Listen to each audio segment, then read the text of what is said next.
Hello everyone and welcome back again to my channel. Today's day 2 of the 12 Days of Christmas Stories hop, so be sure to check out all the ladies listed down below.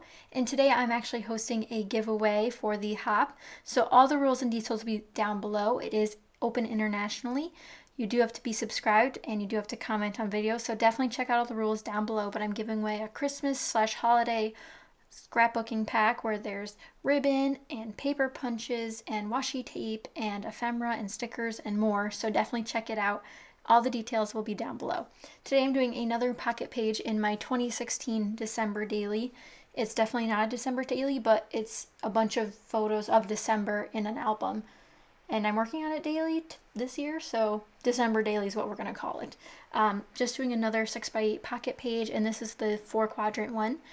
So last time I did a non-traditional color scheme. This time it's a little bit more traditional, definitely more reds and greens, but I also do have the blues and the pinks.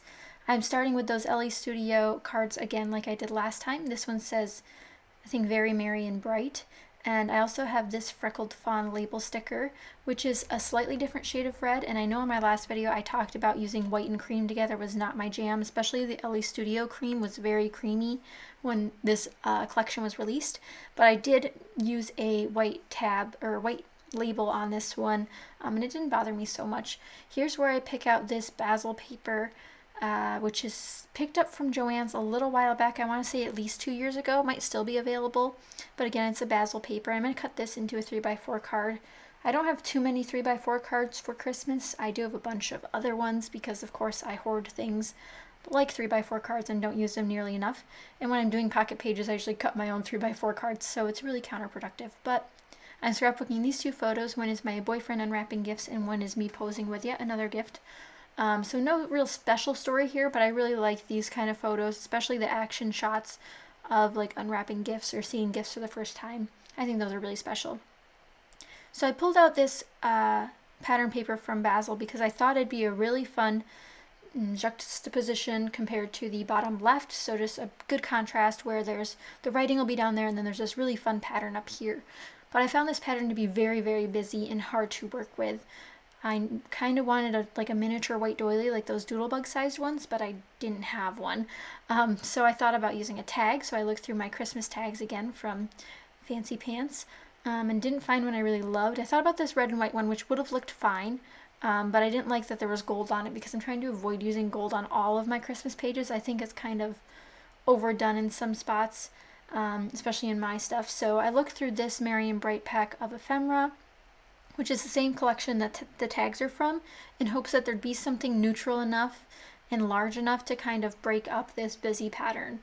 I end up pulling out this frame, which is like a Polaroid sort of frame with extra die cuts in the middle. So I pop out the extra die cuts and lay it on there. And again, this is a gold foil frame, and it just wasn't what I wanted. It wasn't too bad, but it just wasn't what I wanted. So we're back to the drawing board on this one. It's definitely something that I find I do myself a lot, and this is a real-time video as well as the last one was. I'm just doing a voiceover after the fact because there was a lot of things going on and I couldn't do live audio. But I know you guys wanted more real-time, slower process videos, especially when they're shorter ones like these ones. I can do something that's a little bit more walking you through all the steps instead of just generic steps. So I do look at a bunch of other materials in my December sort of kit. Nothing too fancy in this kit. It's just basically all the Christmas stuff that I own. So we have Fancy Pants and Pink Fresh Studio and Wild Whisper and Spiegel Mom Scraps and LA Studio, and I have Recollections, and I have, I think, some Jelly Bean Soup, and I have some My Mind's Eye. There's just all sorts of stuff in there. So what I end up doing is pulling out a paper punch and flipping that busy pattern paper over to reveal a red side, a nice green striped red side. Which of course these colors match perfectly, so it looks like it's going to work out. But again, I thought now it just blends in too much. It's too perfect of a color match for it to work in my mind. So that idea will also be put out the window.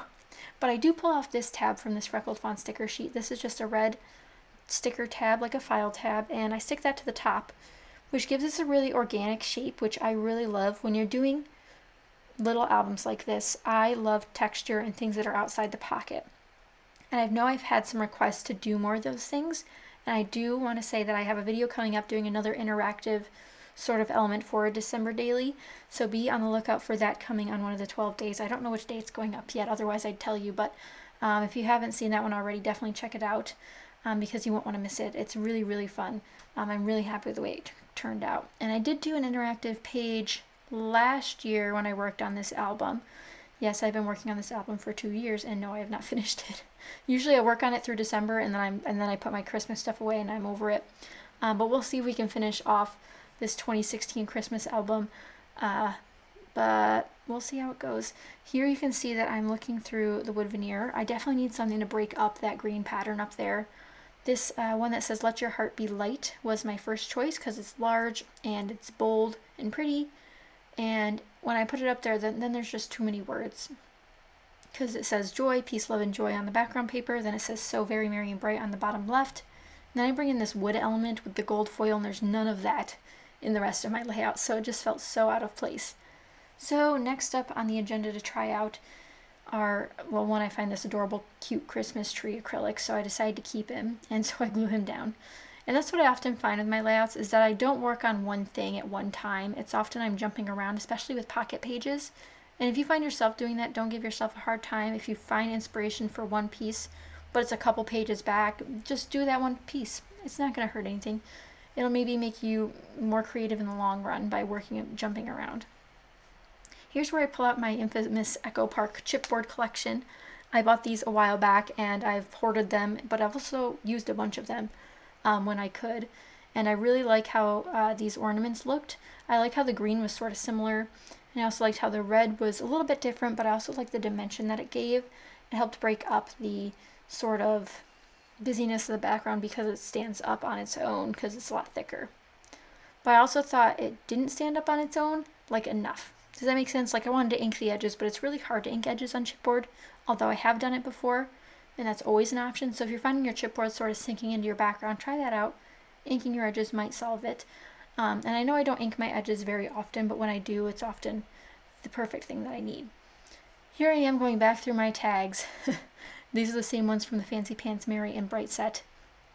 And really, these tags are the perfect size for this sort of 3x4 card look. It's just not the right patterns or colors or shapes that I want. So here I pull out the Echo Park, or Cartabella? No, this one's Echo Park. Echo Park ephemera pack. And I thought I was going to use one of these giant pieces of ephemera. But what I end up doing instead is flipping through all of them. Which, of course, I know some people don't want to watch this, but I am almost done with this layout, so I thought I'd keep it in. I ended up finding the same exact ornament that was in chipboard form in a banner form in my ephemera pack, which is exactly kind of what I wanted. I wanted something that would stand out a little bit, but I also really liked the organic shape of the ornament, so this worked out beautifully. And I know there's no ornaments on this page at all, but it's just a general holiday motif that I like to use, just like the snowman on the back of that. There's no snowman around on this layout or these photos. So I will keep this banner and use that, and that white really helps divide out that pattern that's on that background. At least I think so. But that's one of the last elements I put on this page before I show you guys the close-ups. One thing I did find is either this sticker was cut crooked or the die cut was cut crooked, because they wouldn't meet flush together. So I'm not sure about that, but it worked out either way. I thought about using more acrylics, because once I start using something that's unique, I keep wanting to use it and finish it, sort of thing. But I ended up not doing that, so I'll use those acrylics on a future page. Which is always fun to see how much you've used after you've scrapbooked something for like the same amount of time. I think that's always interesting. So now I just did a little sprinkle motion because I'm looking for something to sprinkle on this layout to complete it, and I end up going for some enamel dots. These ones are from the same Echo Park collection as that banner is, and so I go for this bright cheerful green and then the more muted green and muted red for the bottom section. And that's pretty much it for this layout. Don't forget to subscribe so you guys can enter the giveaway, and all of that information will be left down below. And make sure you hop around to all the other ladies participating in the rest of the 12 days of Christmas stories. We have a lot more in store for you, so be sure to stay tuned for more. Let me know if you guys have any questions about this layout or anything else that's coming up. But I hope you guys enjoyed. Thank you so much for watching, and I'll see you guys next time. Bye!